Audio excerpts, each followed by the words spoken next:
පෘථුවිය මෙච්චරම සුවිශේෂී ග්‍රහලෝකයක් වෙන්න ප්‍රධානම හේතුව තමයි දැනට සොයාගෙන තියෙන විදිහට ජීවයක් තියෙන එකම ග්‍රහලෝකය පෘථුවිය වීම.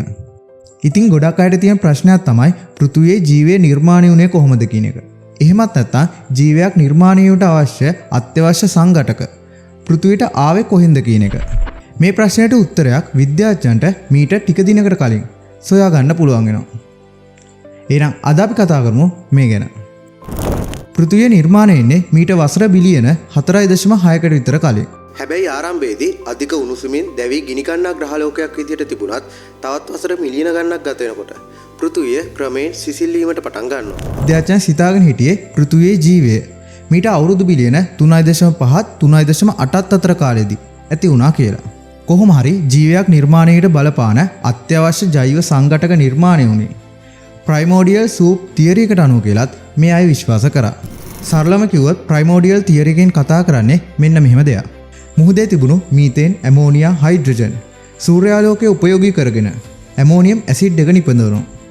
මේ ඇමෝනියම් ඇසිඩ් එක ප්‍රෝටීන් නිර්මාණයට දායක වෙනවා.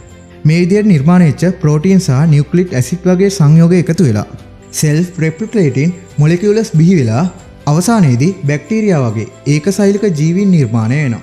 හැබැයි විද්‍යාඥයන් මෙතෙක් සිතාගෙන හිටපු කාලයට වඩා අවුරුදු බිලියන ගණනකට පෙර පෘථිවියේ ජීවය ආරම්භ වුණා කියන එක සහ මේ ආරම්භ වීමට අවශ්‍ය මූලික ජෛව සංඝටක පැමිණෙන්නේ පෘථිවිය සමග ගැටුණු ධූමකේතුවකින් කියලා මේනකොට විද්‍යාඥයන් අනාවරණය කරගෙන තියෙනවා.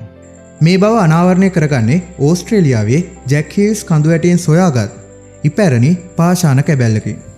වසර බිලියන 4.2ක් පමණ වයස ඇති මෙම පාෂාණවල අඩංගු සර්කොන් khනිජයේ ස්පටික තුල සිරවී තියෙන මිනිරල් සමස්ථානික අනුපාතය මගින් එම කාබන් වල ජෛව සම්භාවයක් තියෙනවා කියලා මේ වෙනකොට තහවුරු කරගෙන තියෙනවා. අපේ මේ පෘථිවිය නිර්මාණය වුණු මුල් කාලයේදී පෘථිවිය නිරන්තරයෙන් ධූමකේතු සමග ගැටුම් වලට ලක් වුණා. ඒ වගේම තමයි සමහර විද්‍යාඥයන් විශ්වාස කරනවා මේ ධූමකේතු මගින් පෘථිවියේ මුල්ම සාගරය නිර්මාණය වීමට අවශ්‍ය ජලය ලැබුණා කියලා. කොහොම හරි මේ ධූමකේතු වල තිබූ බැක්ටීරියා සහ වෛරස් පෘථිවියේ මුල්ම ජීවය නිර්මාණය වීමට දායක වෙලා තියෙනවා කියන එක තමයි ඕස්ට්‍රේලියාවේ ජැක් හීල්ස් කඳු වැටියෙන් සොයාගත් මේ පාෂාණ වලින් අනාවරණය වෙන්නේ. ඒකසෛලික ජීවීන්ගේ පිරී තිබූ පෘථිවියෙහි සංකීර්ණ බහුසෛලික සත්ව කාණ්ඩ රැසක් කෙටි කාලයක් ඇතුළත පරිණාමය වෙමින් වසර මිලියන 540කට පෙර සිදු වූ කේම්බ්‍රියන් එක්ස්ප්ලෝෂන් එක සඳහා අවශ්‍ය වූ සියලුම ජාන එකල වෛරස් සහ බැක්ටීරියා මගින් පෘථිවියට පැමිණලා තියෙනවා. මේ අනුව ස්වභාවික වර්ණවාදය එහෙමත් නැත්නම් නැචරල් සිලෙක්ෂන් එක අනුව පෘථිවියේ ජෛව පරිණාමය සිද්ධ වුණා. සංකීර්ණ ජීවයේ සංවර්ධනයට අවශ්‍ය මූලික පරිණාමීය ලක්ෂණ පෘථිවියට දායාද වෙන්නේ බැහැරින් ආපු ජාන නිසා කියලා මේ වෙනකොට විද්‍යාඥයන් විශ්වාස කරනවා. ඉතින් අද අපි කතා කරේ පෘථිවියේ ජීවය නිර්මාණය වීම සහ මේ ජීව නිර්මාණයට බලපාන අත්‍යවශ්‍ය ජෛව සංඝටක පිළිබඳව විද්‍යාඥයන්ගේ නවතම අනාවරණයක් පිළිබඳව. ඉතින් අද වීඩියෝ එක ගැන ඔයගොල්ලෝ මොකද හිතන්නේ? අද වීඩියෝ එක ගැන හිතෙන දේවල් පල්ලෙහා කමෙන්ට් සෙක්ෂන් එකෙන් දාන්න. ඒ වගේම තාමත් අපේ channel එක subscribe කරලා නැත්නම් අනිවාර්යයෙන්ම subscribe කරන් යන්න.